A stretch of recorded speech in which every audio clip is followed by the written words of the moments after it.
Eu imagino que nós tenhamos que nos reportar ao seu fundador, Júlio Borella, que era um italiano, vindo ao Rio Grande do Sul, da província de Pádua, da Itália.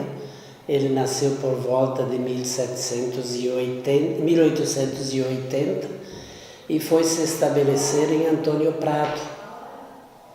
Mas em 1917, ele transferiu-se para Marau, adquiriu um lote urbano em frente ao atual prédio onde se situa o Banco Sicredi.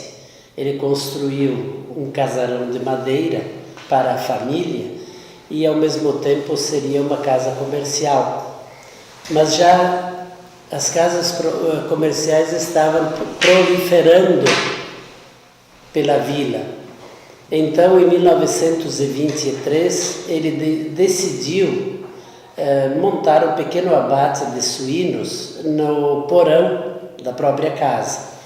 Ele devia abater inicialmente 1 ou 2 suínos semanalmente para a fabricação de banha e salame.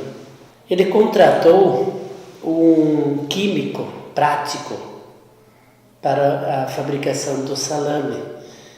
Isso era de fundamental importância porque não havia a refrigeração, né? E o salame precisava ser conservado, aliás, a banha também.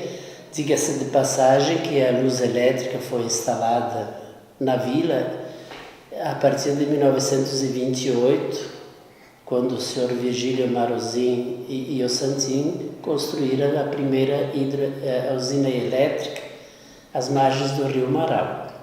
O químico prático que ele contratou não desempenhou contente suas funções, era uma pessoa ébria. Então, em 1925, ele foi ao distrito de Bela Vista, interior do atual Veranópolis, e contratou Francisco Foreste. Este sim era um químico em produção de salames e havia sido treinado por 3 italianos que estiveram no Rio Grande do Sul para ensinar justamente a química da produção e conservação do salame. Eles formaram uma sociedade em 1926. O frigorífico Borella tem data de fundação oficial em 1926, com a Sociedade Foreste Borella. Depois as famílias se uniriam em casamento. Nesse ano também, ou naquele ano, eles compraram o primeiro caminhão a circular em Marau. Era um caminhão que transportava 1.200 a 1.500 quilogramas no máximo, né, de peso que podia transportar. E o frigorífico começou a andar. Tanto é que eles tiveram que construir um frigorífico na periferia da cidade na época, que ficava do outro lado da Avenida Presidente Vargas, onde se encontra até hoje. E ele faleceu em 1934. Com o falecimento dele, prematuro, quem assumiu foi o filho, Alberto Borella, quem assumiu o comando da empresa. E a empresa já estava sendo conhecida na região. Na década seguinte, de 1940 a 1950, eles conquistaram os mercados do Rio, São Paulo, Porto Alegre e Bagé. Eles implantaram postos de venda nesses mercados, de modo que a marca Borella, salame, copa e banha passou a ser conhecida nos principais centros do país. E o frigorífico foi crescendo.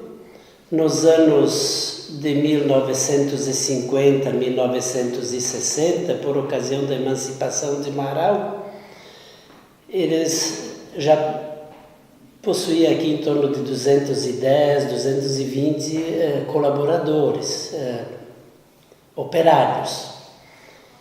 Evidentemente que isso deveria representar, nos anos 40 ao menos, 50% da população da vila trabalhava no frigorífico. Era a grande empresa de Marau. Havia outras pequenas empresas, lojas de móveis, fábrica de camas, fábrica de fogões de para-raios, mas essas eram fabriquetas cuja mão de obra era executada pelos proprietários e sócios apenas.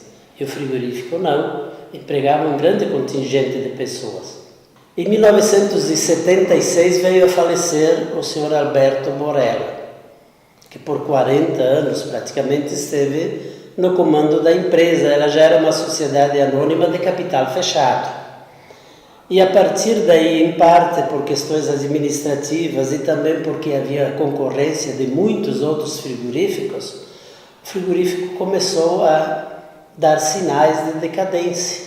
Mas antes disso, a empresa implantou uma fábrica de óleos vegetais, o azeite Borella, conhecido até no Nordeste, era comprado na produção de sardinha, do pescado de sardinha, e também um frigorífico de aves.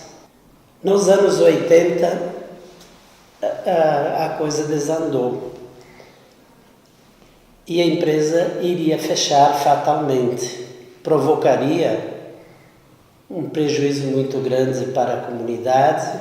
Praticamente na época, metade dos trabalhadores estava envolvida nessas 3 empresas, essas 3 fábricas. Em 1985, graças ao empenho fenomenal do então prefeito Francisco Sérgio Turra e do Antônio Carlos Oltramares, sobrinho do falecido Alberto Borella, eles passaram praticamente uma semana em São Paulo em negociações com a empresa Perdigão e convenceram a empresa Perdigão a adquirir essas fábricas.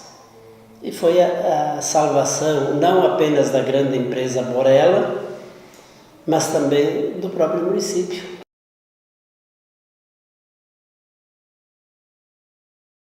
Quando estava conversando com o irmão João, nós percebemos que Marau iria fazer 60 anos e víamos muitas imagens no Facebook, muitas imagens enaltecendo aspectos antigos de Marau, né? A memória de Marau através de imagens. E aí que a gente pensou, vamos escrever sobre algo que a gente conseguisse registrar essas imagens e evidenciar para nós, na nossa visão, o produto que embasou todo o desenvolvimento de Marau. É óbvio que a agricultura é muito forte, nós temos indústrias que também vieram para fortalecer, desenvolver, auxiliar o desenvolvimento de Marau. Mas a nossa visão, o salame foi o primeiro produto que dele surgiu então a indústria Borella. Então, Júlio Borella veio de Macera di Padova, ele era um italiano, e ao chegar aqui em Marau, ele buscou alguém que soubesse fazer salame, que unisse os temperos daqui, e buscou numa cidade aqui próxima o seu Foreste. E eles começaram então a fazer salames de madeira bastante caseira e para atender assim as suas famílias e alguns mais próximos. E começou então a ter pedidos, a aumentar. Então dessa pequena, vamos dizer, agroindústria familiar, surgiu o frigorífico Borella. E o frigorífico foi crescendo, tanto que a partir deste produto, também foram surgindo outras indústrias devido ao que o produto exigia, e Marau crescendo junto. Isso que eu quero explicar, que o salame veio desenvolver a cidade e em torno disso outros aspectos, porque então desta indústria houve a necessidade de outras. E então, na nossa visão, o salame é o produto que embasou o desenvolvimento de Marau. Então nós não podemos falar de Marau sem pensar nesse produto e sem pensar na indústria Borella, o frigorífico Borella, que depois veio a ser vendida para Perdigão nos anos 70, e depois então, hoje a BRF, antes BR Foods, agora a BRF Agroindustrial. Para nós é o produto de evidência, Então Marau está atrelado a esse produto master, vamos dizer assim, que é o salame.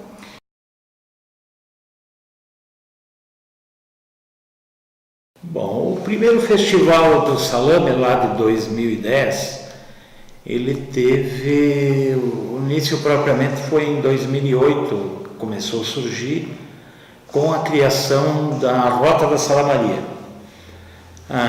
Com a criação da Rota da Salamaria e a Secretaria Municipal do Turismo, no qual eu era secretário, justamente com as pessoas, o Rafael, o Paulo, o Conselho de Turismo, o Zigomar, o Conselho de Turismo e a Rota das Salamarias criadas lá em 2008, foi-se tendo uma ideia de mais algum incremento na parte turística do município.